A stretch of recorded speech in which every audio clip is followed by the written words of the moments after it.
Selamat pagi dan salam sejahtera. Anda bersama dengan saya Jessica Chung untuk Ringkas TVS. Kita terus ke laporan berita. Penduduk di beberapa kawasan terjejas akibat Perintah Kawalan Pergerakan PKP, terutamanya di bahagian tengah Sarawak, telah disediakan dengan peruntukan bagi bekalan makanan bernilai 6.52 juta ringgit oleh Kerajaan Sarawak.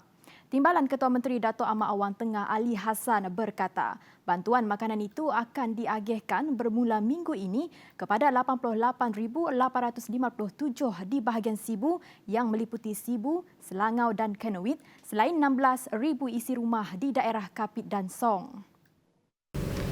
The state government has approved a total of RM6.52 million allocation to purchase and deliver food assistance for the affected household in both divisions. As of today, the Sibu Divisional Disaster Management Committee reported that 48,764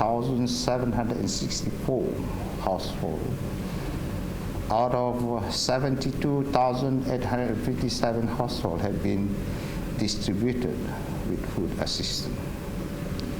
All 1,270 affected longhouses, it's about 22,612 households, have been given food assistance. Beliau yang juga pengerusi Jawatan Kuasa Kecil Rantaian Bekalan Makanan Sarawak berkata, bagi memastikan proses pengagihan makanan berjalan lancar, pengantaran dibuat dengan kerjasama pelbagai agensi yang relevan seperti Jawatan Kuasa Bencana Negeri, Majlis Tempatan, Jawatan Kuasa Kemajuan dan Keselamatan Kampung JKKK dan Badan Bukan Kerajaan. Awang Tengah berkata demikian dalam sidang media Jawatan Kuasa Kecil Rantaian Bekalan Makanan di Kuching pada Rabu. Dalam pada itu, katanya lagi, beliau juga telah mendapat jaminan daripada pihak Kementerian Perdagangan Dalam Negeri dan Hal Ehwal Pengguna KPDN HEP bahawa stok makanan pada masa ini adalah mencukupi. Jadi kita telah pun minta kepada KPDN HEP untuk memastikan bahawa bekalan makanan in every point of sale within that area akan mencukupi bahan makanan. Secara keseluruhannya, bekalan makanan tidak menjadi masalah, mencukupi. Tiada pengecualian kuarantin untuk Menteri Persekutuan sekiranya mereka memasuki Sarawak selepas mereka pulang dari lawatan rasmi ke luar negara. Menteri Kerajaan Tempatan dan Perumahan Dr. Sim Kui Hian berkata, mereka tetap wajib menjalani kuarantin 14 hari di hotel atau pusat kuarantin yang ditentukan. Jelas beliau mereka akan diperlakukan sama seperti rakyat biasa di mana masih perlu menjalani ujian swab sekiranya didapati pulang dari luar negara. Our Sarawak policy has very clear, applicable to everybody.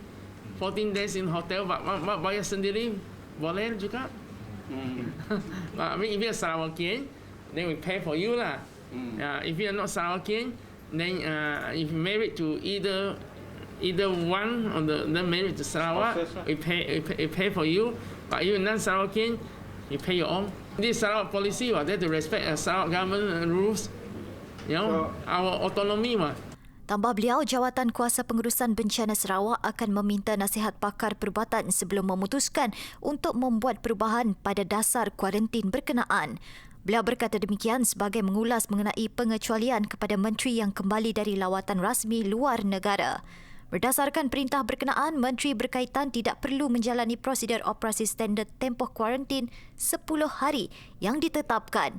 Peraturan baru itu terkandung dalam dokumen perintah yang berkuat kuasa mulai 9 Februari hingga 1 Ogos ini.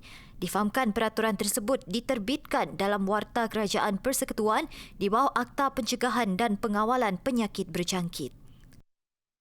Jabatan Muzium Sarawak masih menyiasat penemuan artifak di pekarangan Balai Polis Sentral Kuching dan Brook Dockyard selain struktur logam yang ditemui di Pantai Lutong Miri pada tahun lalu.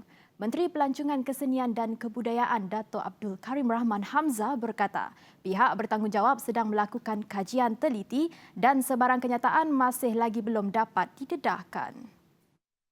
Menurutnya, perkara ini akan mengambil masa yang lama untuk dikenal pasti. Ini juga katanya secara tidak langsung memupuk minat orang ramai untuk mengambil tahu tentang artifak-artifak yang telah ditemui. Jelas beliau sekiranya artifak yang ditemui diiktiraf sebagai salah satu peninggalan warisan, maka ia akan disimpan sebagai koleksi pameran di Muzium Sarawak. Perkara-perkara seperti ini menyemarakkan lagi minat bahawa satu-satu tempat itu ada mempunyai sejarah-sejarahnya. Nobody can feel that way when they pass by the Central Police Station ataupun when they pass by Brook Dockyard. Apabila benda-benda tersebut ditemui, jadi kita akan mengetahui bahawa satu ketika dahulu, lebih 100 tahun dahulu, tempat ini mesti ada some kind of activity which led to benda-benda itu tertanam dalam tempat itu. Ini berita baik buat rakyat Malaysia. Majlis Pekerjaan Negara menganggarkan lebih daripada 160,000 pekerjaan baharu bakal diwujudkan tahun 2021 melalui pelaburan komited. Menteri Kewangan Datuk Seri Tengku Zafrul Abdul Aziz berkata, diharapkan dengan kerjasama pelbagai pihak, kadar pengangguran dapat dikurangkan. Harapkan dengan usaha bersama semua pihak yang terlibat, kadar pengangguran 4.8% yang dicatatkan pada hujung Disember dapat kita kurangkan di dalam bulan-bulan yang mendatang. Terutamanya dengan adanya usaha-usaha berterusan kerajaan ke arah ini seperti portal My Future Jobs dan platform e-latih Kementerian Sumber Manusia. Tambah Tengku Zafrul, perkara berkenaan telah dimaklumkan dalam mesyuarat kedua Majlis Pekerjaan Negara yang diadakan secara maya pada Selasa dipengerusikan oleh Perdana Menteri Tan Sri Muhyiddin Yassin. Sementara itu, pejabat Perdana Menteri dalam kenyataan berkata, portal terlibat bertindak sebagai pusat senti bagi maklumat dan capaian inisiatif yang menawarkan lebih 200,000 peluang pekerjaan untuk pencari kerja. Ia termasuklah program peningkatan kemahiran dan latihan semula, khidmat nasihat dan juga program semasa berkaitan pekerjaan. Jelas kenyataan itu lagi, kerajaan sentiasa mengalu-alukan tawaran Federation of Malaysian Manufacturers dan SME Association of Malaysia untuk bekerjasama bagi mengatasi kadar pengangguran melalui inisiatif di bawah Belanjawan 2021, terutamanya peningkatan kemahiran dan pendigitalan. Sistem tagang terbukti berkesan dalam usaha meningkatkan pendapatan penduduk menerusi penternakan pelbagai spesies ikan air tawar dan menarik kehadiran pengunjung. Projek inovatif itu membawa banyak manfaat kepada masyarakat tempatan dalam pelbagai aspek, termasuk mengubah imej kampung sebagai lokasi eko pelancongan. Seperti sistem tagang di kawasan Sungai Pelak, menurut Ahli Dewan Undangan Negeri Pelagus Wilson Nyabong Hijang, yang menekankan konsep perkongsian pintar di antara masyarakat dan Jabatan Pertanian menerusi pelindungan, pemeliharaan dan pengurusan sumber perikanan sungai. Di kawasan saya, tempat saya di kawasan Dun Pelagus, kita ada satu tempat tagang, itu Sungai Pelak, itu sudah berjaya. Daripada itu saya bukan lahir di kawasan Pelagus, saya lahir di kawasan Baleh, di Sungai Entuloh lah, Teliai. Dengan kejayaan kuasa sistem tagang, bukan di satu tempat saja, banyak tempat, dia banyak menguntungkan rakyat. Tambah Wilson, kawasan Sungai Bajang yang lokasinya dekat dengan kawasan sungai turut dilihat sesuai untuk menjalankan sistem tagang. National Park, host laga National Park yang antara Tasik Bakun dengan hulu sungai kita, hulu sungai Tuno, hulu sungai Melinau, hulu sungai Merirai, hulu sungai Entuluh, hulu sungai Teliai. Dengan perwatakan itu, kita dapat air bersih. Itu encourage us to buat tagang. Jelasnya, kawasan yang telah dilaksanakan sistem tagang akan diwartakan sebagai kawasan terkawal dan terlindung sekaligus mengekalkan ekosistem hutan sedia ada. Sementara itu, bagi tuai rumah undi Langkau, hasil ikan yang diperoleh menerusi sistem tagang akan dikongsi sama rata dengan penduduk lain di Rumah Panjang. Ini sekaligus memudahkan mereka mendapat bekalan ikan sungai tanpa perlu ke pasar. Berpuluh kilo lah sudah kami ambil dari sini untuk makan sendirilah untuk rakyat saya di Rumah Panjang ini. Dalam jenis itu ikan tengadak lah kami selalu ambil lah sebab itu yang banyak lah. Tetapi semua kami kurang ambil lah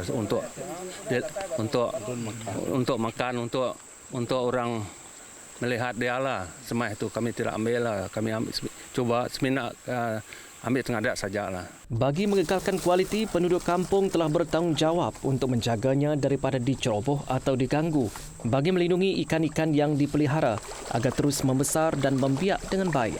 Sekiranya ikan-ikan sudah cukup matang, ia boleh diambil bagi mengatasi masalah kekurangan bekalan makanan, lebih-lebih lagi menjelang perayaan. Semasa untuk royong ataupun Christmas, kadang-kadang gawai kami dibenarkan oleh tuan rumah mengambil ataupun menuai ikan setakat 2-30 kilo lah macam tu dia. Tak boleh banyak. Sebab dia ada zon yang di tempat kita ni dia zon merah dan di luar sikit dia zon kuning. Macam tu. Di luar sikit dia zon hijau. Macam tu dia. Skim tagang rumah undi Sungai Benar Nanga Pelak ini menjadi tempat untuk menternak ikan air tawar yang menyediakan sumber makanan bagi penduduk di Rumah Panjang ini. Dan juga kawasan ini berpotensi untuk menjadi pusat ataupun tempat pelancongan sekaligus menjaga dan memelihara ekosistem sungai dan alam semula jadi di kawasan ini. Saya Setia Dawi bersama juru kamera Zain Hashim melaporkan dari Kapit untuk TVS. Baiklah, sekian sahaja ringkas untuk jam ini. Jangan lupa temu janji anda bersama dengan saya di ringkas jam 12 nanti. Saya Jessica Chung, salam hormat dan jumpa nanti.